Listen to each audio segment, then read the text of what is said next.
Alrighty, so now I can officially say I have seen the Lord of the Rings trilogy, the extended versions. I saw Fellowship of the Ring on Friday. Saw almost said Twin Towers, Two Towers on Sunday, and I saw Return of the King last night. Gosh, it was a lot to take in. Just going back to back, the movie theater that is on the other side. There's one that is right across the street from me, and there's another one that's across town. And this one was playing across town, but their seats are not. It's a very beautiful theater. It's just the seats, they don't recline. They're not cushiony and comfy. They're just really hard to sit in. And I had to do that for all three of these movies. So I suffered. My back suffered. I did have a bit of pain, but it was worth it at the end of it. I will start off by saying if you're going to be rude in the comments, don't even bother. I'm just going to delete your comment.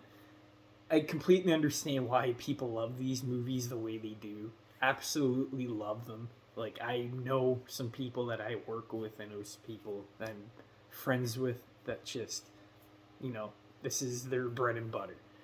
And I completely get it from a filmmaking perspective. This still to this day, I think, is a masterpiece when it comes to how the movie was shot, all the practical effects, the makeup, everything, the amount of work and detail.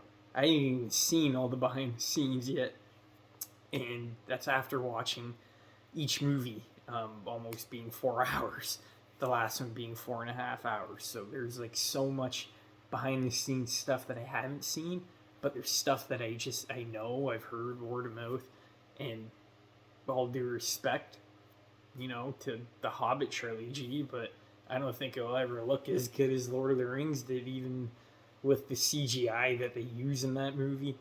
I've seen bits and pieces of it here and there. I've never watched the whole thing, but Lord of the Rings, even with the Amazon show, there is no way they're gonna top this level of what Peter Jackson did. It's nothing short of immaculate. And King Kong, that's another great. He has a very distinct filming style. I like it a lot because even in a movie like this, where we do have wizards, we have orcs, and all elves, it still feels realistic. Just the way that he shoots it, it feels, it does feel real. It doesn't feel like you're watching a Marvel movie. If Lord of the Rings was made today and didn't get made back then, it would not look like this. And they didn't rely on CGI so much. It was so much practical effects. Like Gollum was CG, obviously, but Andy Serkis still did the motion capture work for him. But it's just insane the level of just beautifulness. I don't even know if that's a word, but the level of imagery in here that never gets boring to look at. You may just be looking at a mountain or a big landscape that's empty, but it's just so beautiful to look at, and it's one of the movies that just like I've one of the movies in my whole life that I've watched and sat down and said, you know what, this I feel you really feel like you're there. You feel like that you're in their world, and what they do is pretty much. I don't think it's been matched, honestly. Like there is a lot of good movies, like Joker is drop dead gorgeous. That was all filmed in camera, but something about the spectacle and all the details that they just nailed. Um, where this trilogy let me down was kind of the story. I wasn't expecting anyone to, but it was more or less like I really didn't feel like out of all of these characters, only one died. There wasn't really any big dramatic moments other than the big fights that they have, which are awesome. But I feel like they could have done more with the characters, put them in a more, even though they're already in a hostile situation, it's like almost end of the world for them. I feel like they didn't take enough risks with certain characters, and especially it being the extended edition. There's a part in here because I never knew how this movie ended, so I didn't know if Frodo was gonna die or not. And it felt like there was like 3 scenes at least where I felt like he was dead and he wasn't coming back, and he does. It's just I felt like some of them kind of had a bit more consequences. There was a lot of. I'm assuming this is because of the extended version. Like I said, I've never even seen the theatrical cut, so I don't know the difference. But we will be in a really, really intense scene, and it's going really good, and you feel like you're in the middle of a conversation, and then it kind of like jumps to the next scene, and it's like full of comedy. It's a lighthearted scene, which I don't mind in these kind of movies where it's all doom and gloom. I don't mind having a couple of jokes as long as it's not too much. And I think they juggled the comedy really well in the extended version. I was told that that's what they took out of the original cut, and it was just weird from going to super super serious, but then you kind of felt like that scene, like you just jumped over to another scene, but the scene we were just on didn't feel like it was finished yet, and then you go back like 5 minutes later, so you could tell for the theatrical version they took out that scene in the middle. And I heard like on YouTube, I was just watching a couple videos, and people who are saying if you're the first, a first time watcher of this trilogy, not to watch the extended versions. For me, it was too late. I already did, and they were saying that they just add extra fluff and stuff that you don't need, and you can watch the theatrical version. It's shorter, it's better paced, less comedy. But I can agree 50-50 on that because there was a lot of comedy in here I did like, a lot that I didn't. A lot of times where I felt like the extended cut was slowing it down. A lot of times I felt like it was helping the movie, but like there's some scenes I could just feel. I'm like, this just doesn't. The placement feels off, and you can kind of tell.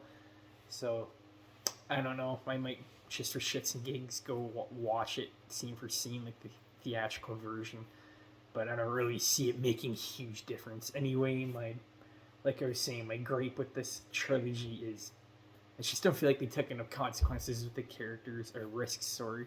Not enough consequences. I felt like it really felt Gandalf should have had more fighting scenes in this. I was really looking forward to that.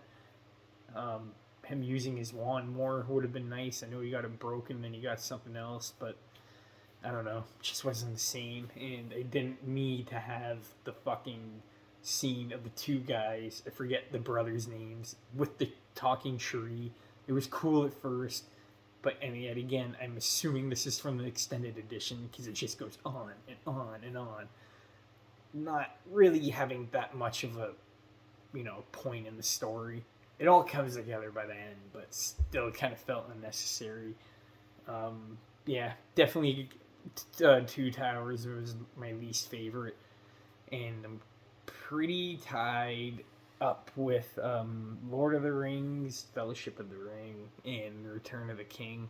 I'm still debating. I think 3 has more action. It's a lot more intense. Really, really good tension building. I thought the tension was built perfectly in this movie, even with it being 4.5 hours. I was still pretty excited what was going to happen next. I did have to go to the washroom a couple times, but whatever. It's what you get when you watch a 4.5 hour movie.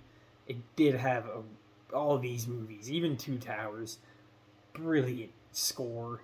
I absolutely love the music of these movies. Grew up on the games, and that was a huge part of the games for me. I always loved the music. But yeah, I'm stuck on Return of the King or Fellowship. Return of the King, like I just said, pretty much the perfect finale. It's everything you could ask for. And Fellowship of the Ring is basically a perfect beginning with just great world building. It is really slow. They do really take their time. But if you stick through it, I think it's worth it. I wouldn't go watch the extended version, but I think it was just a good introduction to the world. Fleshed everything out. You got to know the characters. For the first 2 acts, Gandalf dies, and then we have the third battle, and then on to Two Towers, which I personally found was the most boring out of all of these, which was weird because I really liked the game.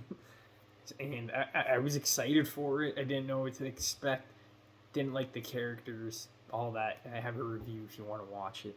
But Return of the King, when it came to epicness and, fulfilling and satisfying you for that last movie, it's all leading up to this. I'm pretty satisfied. I'm pretty happy. It could be a bit more satisfied. I thought there was going to be a bit more fighting, but it is what it is. We got to focus on Frodo and Sam. By the way, Sam was probably my favorite character in this movie. Huge standout. He's like the emotional core. I thought he did a fantastic job. All in all, I would give Return of the King, man, I would say it's almost perfect. There's just a few things that kind of bug me and don't make it. To me, it's still this epic trilogy. It's still an epic masterpiece of a movie in its own way. But there's some things I just feel like they could have done better. And with that being said, don't be a dick in the comments.